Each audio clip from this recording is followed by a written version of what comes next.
I played the oldest MMO still being developed today.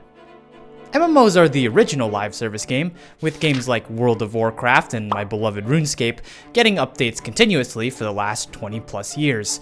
Rest in peace, Club Penguin. But after some internet investigating, I found one of the oldest MMOs from a time before the term even came about, and still being updated, with an absolutely insane 36 years of life as an online game.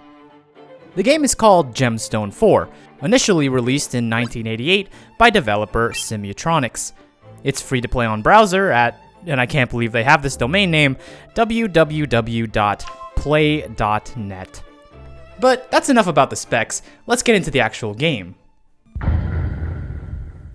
As an MMORPG, the first order of business is to create a character. And let me tell you, you're really spoiled for choice in Gemstone. You get to take your pick from 10 different professions: warrior, rogue, wizard, cleric, empath, sorcerer, ranger, bard, paladin, and monk. Each with their own primary stats and family of spells. You can then select from 13 different races. You have your classic fantasy races, but also unique twists like Erethians, who are described as elfish in appearance, outside of rampant balding. You can also choose culture, which seems to be entirely role-playing flavor. The appearance tab is once again very detailed, with features like hair texture and nose traits. At this point, I'll confess that I was committing a cardinal RP sin by trying to create me in the game, but I couldn't quite figure out where my skin color sits on the bronze to copper scale.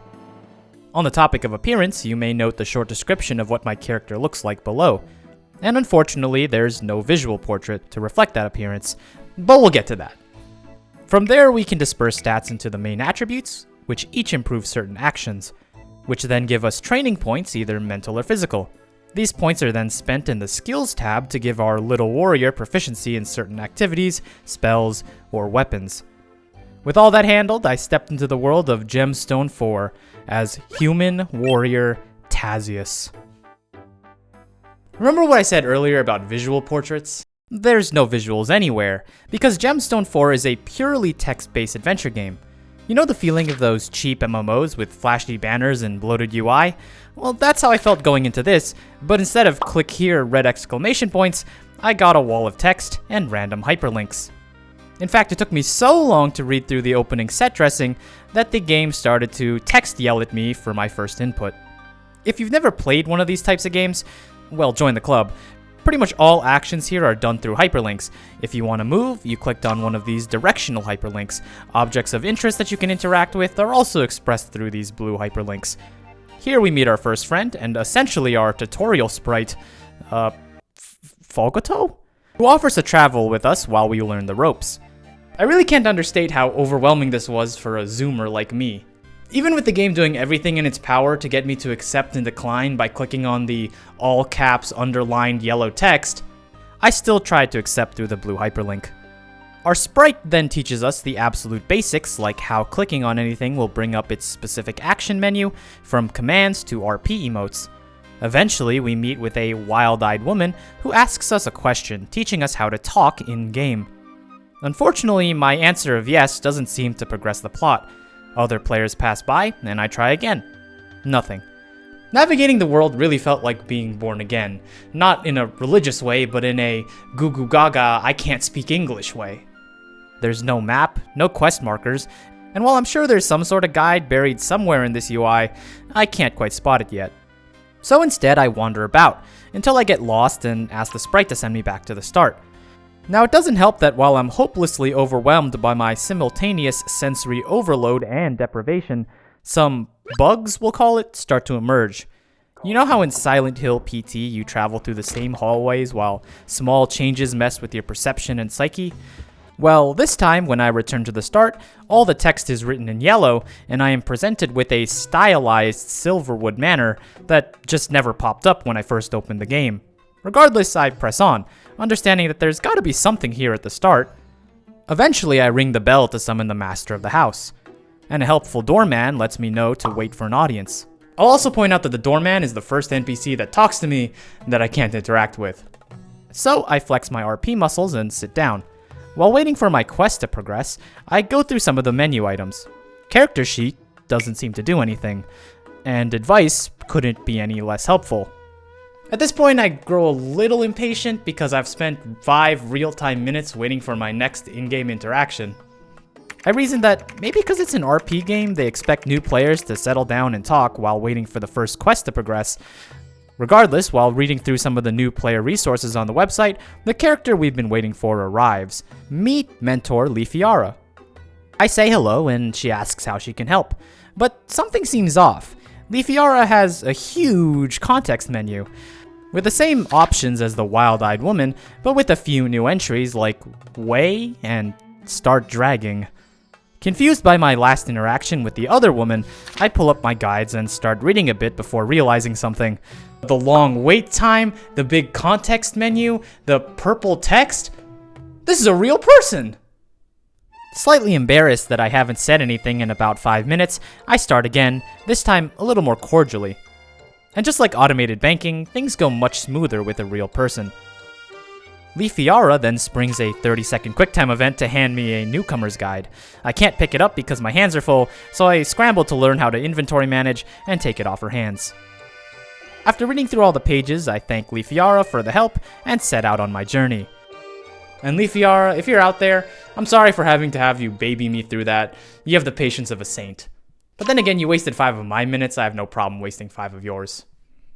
After taking in the wonderful sights of downtown for about 20 minutes, I immediately set out for combat, based on some tips from the guide.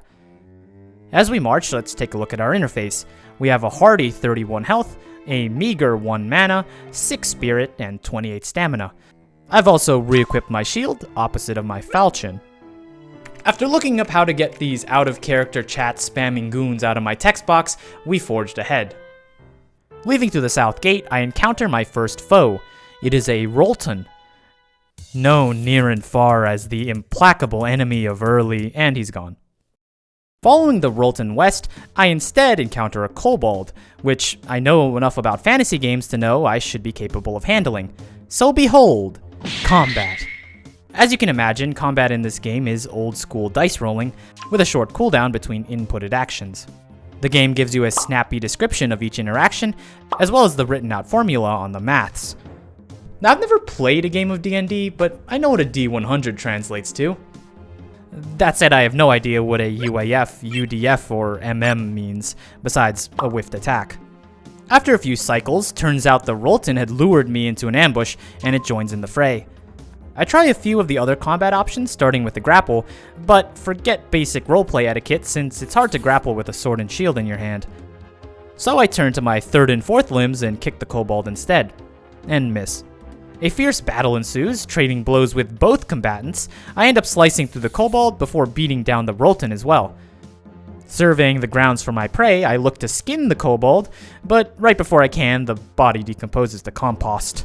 Then I do the same thing to the Rolton, but botch the job so badly, I leave both unharmed, but also empty-handed. I continue the hunt, spotting another Rolton, and flexing a different option. I try hurling my falchion right at the beast, and manage a glancing blow. I have to run over and pick up the weapon before trying again, this time brutally lodging it in his vertebrae. And now some more shenanigans. When I go to pick up my hurled sword, Tazius cannot find it. I try looking at it, but obviously that doesn't help, and surveying the area leads me to believe that the sword is gone for good. And what good is a warrior without his weapon? I decide to trek out east to answer the greatest question of life, what lies beyond. And after climbing up perilous mountains, drifting further and further from the safety of the town, I encounter an Arctic puma. And as my only true friend in this world runs off in search of any help, I close my eyes for the final time.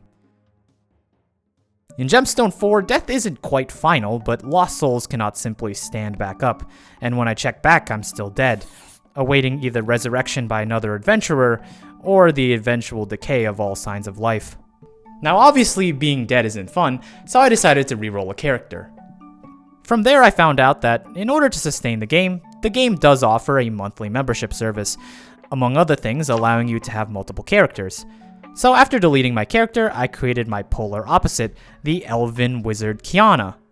And although I ended up before the same Silverwood Manor, I did find myself in a foreign town, unlike the one before, in a very much different body, with half the health, but nearly 22 times the mana, and perhaps most worriedly, -1 stamina. While my experiences in Gemstone IV were certainly jarring, given the last 30 years worth of innovation in the gaming industry since its release, I can't say that I didn't have fun. The experience is so unlike anything I've played before. And what little roleplay I did manage between my mentor Leafiara and the millions of small critters that I left dead in my wake, I actually did have a lot of fun.